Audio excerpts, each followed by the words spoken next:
ನಟ ಪ್ರಜ್ವಲ್ ದೇವರಾಜ್ ಕರಾವಳಿ ಸಿನಿಮಾ ಕಿರಿಕ್ ಕೇಸ್ ಉಪ್ಪಾರಪೇಟೆ ಪೊಲೀಸರಿಂದ ಮುಂದುವರೆದಿದೆ. ಈಗ ತನಿಖೆ ವೇಳೆ ಆರೋಪಿಗಳ ಬಗ್ಗೆ ಶಾಕಿಂಗ್ ಮಾಹಿತಿ ಕೂಡ ಸಿಕ್ಕಿರುವಂತದ್ದು. ಇಬ್ಬರು ಆರೋಪಿಗಳು ಪ್ರಜ್ವಲ್ ದೇವರಾಜ್ ಅಸಿಸ್ಟೆಂಟ್ಗಳು ಅಂತ ಹೇಳಿ ಮಾಹಿತಿ ಸಿಕ್ಕಿದೆ. ದಿಲೀಪ್, ಅವಿನಾಶ್, ಪ್ರಜ್ವಲ್ ಅಸಿಸ್ಟೆಂಟ್ಗಳು ಅಂತ ಹೇಳಿ ಮಾಹಿತಿ ಸಿಕ್ಕಿರುವಂತದ್ದು. ಮೂವರ ವಿರುದ್ಧ ಪ್ರಕರಣ ದಾಖಲಿಸಿ ತನಿಖೆಯನ್ನ ಮಾಡ್ತಾ ಇದ್ದಾರೆ. ದಿಲೀಪ್, ಅವಿನಾಶ್, ನಂದಕುಮಾರ್ ಮೂವರಿಗಾಗಿ ಈಗ ಹುಡುಕಾಟವನ್ನ ಒಂದು ಕಡೆ ನಡೆಸಲಾಗ್ತಾ ಇದೆ. ಮೂವರು ಕೂಡ ಸಿಕ್ಕಿಲ್ಲ. ಆರೋಪಿಗಳ ಬಂಧನದ ನಂತರ ಪ್ರಜ್ವಲ್ಗೂ ಕೂಡ ನೋಟಿಸ್ ಹೋಗುವಂತಹ ಸಾಧ್ಯತೆ ಇದೆ. ನೋಡಿ, ಗುರುದತ್ ಗಾಣಿಗ ನಿರ್ದೇಶನ ಮಾಡಿರುವಂತಹ ಈ ಕರಾವಳಿ ಸಿನಿಮಾ ಇನ್ನೇನು ಬಿಡುಗಡೆಗೆ ಇನ್ನೇನು ದಿನಗಳನ್ನೇ ಶುರುವಾಗ್ಬಿಟ್ಟಿದೆ. ಬಟ್ ಆದರೆ ಇತ್ತೀಚೆಗೆ ಟ್ರೈಲರ್ ಬಿಡುಗಡೆ ಆಗಿ ಗಮನವನ್ನು ಕೂಡ ಸೆಳೆದಿತ್ತು ಈ ಚಿತ್ರ. ಆದರೆ ಟ್ರೈಲರ್ ಬಿಡುಗಡೆ ಸಮಾರಂಭದಲ್ಲಿ ಪ್ರಜ್ವಲ್ ದೇವರಾಜ್ ಅಭಿಮಾನಿಗಳು ಗಲಾಟೆಯನ್ನ ಮಾಡಿದ್ರು ಅನ್ನುವಂತಹ ಆರೋಪ. ಆದರೆ ಈ ಗಲಾಟೆಗೆ ಪ್ರಜ್ವಲ್ ದೇವರಾಜ್ ಸಹಾಯಕರು ಕುಮ್ಮಕ್ಕನ್ನ ನೀಡಿದ್ರು ಅನ್ನುವಂತಹ ಆರೋಪ ಕೂಡ ಕೇಳಿ ಬರ್ತಾ ಇದೆ. ನಟ ಪ್ರಜ್ವಲ್ ದೇವರಾಜ್ ಕರಾವಳಿ ಸಿನಿಮಾ ಕಿರಿಕ್ ಪ್ರಕರಣಕ್ಕೆ ಸಂಬಂಧಪಟ್ಟಂತೆ ಈಗ ಎಫ್ಐಆರ್ ಕೂಡ ದಾಖಲಾಗಿದೆ. ಉಪ್ಪಾರಪೇಟೆ ಪೊಲೀಸರಿಂದ ತನಿಖೆ ಕೂಡ ಮುಂದುವರಿತಾ ಇದೆ.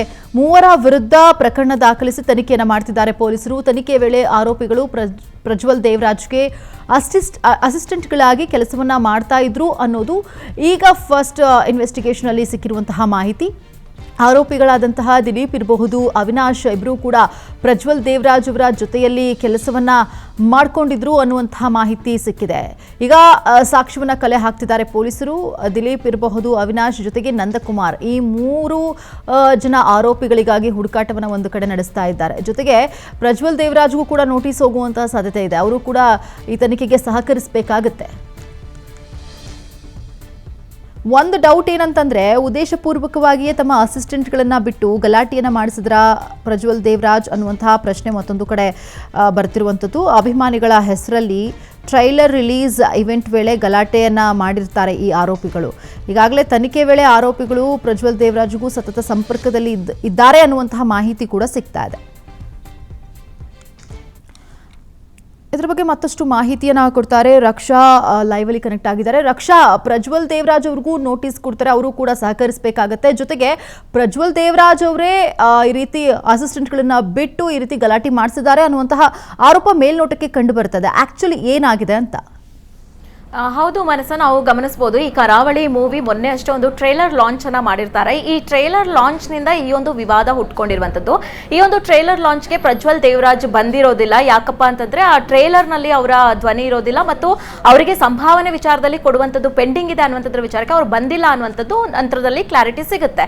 ಆದ್ರೆ ಅದೇ ಕಾರ್ಯಕ್ರಮದಲ್ಲಿ ಬಂದಿದ್ದಂತಹ ಏನು ದಿಲೀಪ್ ಆಗಿರ್ಬೋದು, ಅವಿನಾಶ್ ಆಗಿರ್ಬೋದು, ನಂದಕುಮಾರ್ ಆಗಿರ್ಬೋದು, ಅವರೆಲ್ಲರೂ ಕೂಡ ಯಾಕೆ ಅನ್ನುವಂಥದ್ದು ಅಂದ್ರೆ ಟ್ರೈಲರ್ ನಲ್ಲಿ ಬೇರೆಯವರ ವಾಯ್ಸ್ ಅನ್ನ ಯೂಸ್ ಮಾಡಿದಂತ ವಿಚಾರಕ್ಕೆ ಸಂಬಂಧಪಟ್ಟಂತೆ ಖ್ಯಾತಿಯನ್ನ ತೆಗಿತಾರೆ. ಹಾಗೆ ಆ ಪ್ರೆಸ್ ಮೀಟ್ ಇಡೀ ಒಂದು ರೀತಿಯಾಗಿ ಗಲಾಟೆ ಆಗುವಂತ ಸಿಚುವೇಶನ್ ಕೂಡ ನಿರ್ಮಾಣ ಆಗುತ್ತೆ. ಈ ಸಂದರ್ಭದಲ್ಲಿ ಏನಾಗುತ್ತೆ ಅಂತಂದ್ರೆ ಇದು ಪೊಲೀಸ್ ಸ್ಟೇಷನ್ ಮೆಟ್ಲೆ ಇರುವಂತಹ ವಿಚಾರ ಕೂಡ ಆಗಿರುತ್ತೆ. ಸೊ ಇದೀಗ ಪೊಲೀಸ್ ಅವರು ಈ ಒಂದು ವಿಚಾರಕ್ಕೆ ಸಂಬಂಧಪಟ್ಟಂತೆ ಉಪ್ಪಾರಪೇಟೆ ಪೊಲೀಸ್ ಸ್ಟೇಷನ್ ಅಲ್ಲಿ ತನಿಖೆಯನ್ನ ನಡೆಸ್ತಾ ಇದ್ದಂತ ಸಂದರ್ಭದಲ್ಲಿ ಈ ಮೂವರು ಅಂದ್ರೆ ದಿಲೀಪ್, ಅವಿನಾಶ್, ನಂದಕುಮಾರ್ ಏನಿದ್ದಾರೆ ಇವರು ಮೂವರು ಕೂಡ ಏನು ಪ್ರಜ್ವಲ್ ದೇವರಾಜ್ ಅವರ ಜೊತೆ ಕೆಲಸವನ್ನ ಮಾಡ್ತಿದ್ದಂತ ಹುಡುಗರು ಅನ್ನುವಂಥದ್ರ ಬಗ್ಗೆ ಮಾಹಿತಿ ಕೂಡ ಸಿಕ್ಕಿದೆ. ಅದರಲ್ಲಿ ಒಬ್ಬ ಕೂಡ ದಿಲೀಪ್ ಅನ್ನುವಂಥವನು ಈ ಕರಾವಳಿ ಮೂವಿಯಲ್ಲಿ ಅಸಿಸ್ಟೆಂಟ್ ಆಗಿ ಪ್ರಜ್ವಲ್ ದೇವರಾಜ್ ಅವರಿಗೆ ವರ್ಕ್ ಅನ್ನ ಮಾಡ್ತಾ ಇದ್ದ ಅನ್ನುವಂಥದ್ದು ಗೊತ್ತಾಗಿದೆ. ಹೀಗಾಗಿ ಉದ್ದೇಶಪೂರ್ವಕವಾಗಿಯೇ ಪ್ರಜ್ವಲ್ ಅವರ ಒಂದು ಮಾರ್ಗದರ್ಶನದಲ್ಲಿಯೇ ಈ ಒಂದು ಗಲಾಟೆಯನ್ನ ಮಾಡಿಸಲಾಯ್ತಾ ಹಾಗಿದ್ರೆ ಟ್ರೈಲರ್ ರಿಲೀಸ್ ಕಾರ್ಯಕ್ರಮದಲ್ಲಿ ಅನ್ನುವಂಥದ್ದು ಇದೀಗ ಹುಟ್ಕೊಂಡಿರುವಂತಹ ಪ್ರಶ್ನೆ. ಈ ಒಂದು ವಿಚಾರಕ್ಕೆ ಸಂಬಂಧಪಟ್ಟಂತೆ ಈ ಮೂವರನ್ನು ಕೂಡ ಇದೀಗ ಉಪ್ಪಾರಪೇಟೆ ಪೊಲೀಸ್ ಸ್ಟೇಷನ್ ಪೊಲೀಸರು ಇದೀಗ ಹುಡುಕಾಟವನ್ನ ನಡೆಸ್ತಾ ಇದ್ದಾರೆ. ಅದಾದ್ಮೇಲೆ ಅವ್ರ ಜೊತೆ ವಿಚಾರಣೆಯನ್ನ ನಡೆಸಿದ ನಂತರದಲ್ಲಿ ಪ್ರಜ್ವಲ್ ದೇವರಾಜ್ ಅವರಿಗೂ ಕೂಡ ನೋಟಿಸ್ ಅನ್ನ ಕೊಟ್ಟು ಇದರಲ್ಲಿ ನೀವೇನಾದ್ರೂ ಭಾಗಿಯಾಗಿದ್ರಾ ಅನ್ನುವಂಥದ್ರ ವಿಚಾರಕ್ಕೆ ಸಂಬಂಧಪಟ್ಟಂತೆ ಕೂಡ ನೋಟಿಸ್ ಅನ್ನ ನೀಡುವಂತ ಸಾಧ್ಯತೆಗಳು ಇದೆ ಮಾನಸ. ಓಕೆ, ಥ್ಯಾಂಕ್ ಯು ರಕ್ಷಾ, ನಿಮ್ಮ ಡೀಟೇಲ್ಸ್ಗಾಗಿ.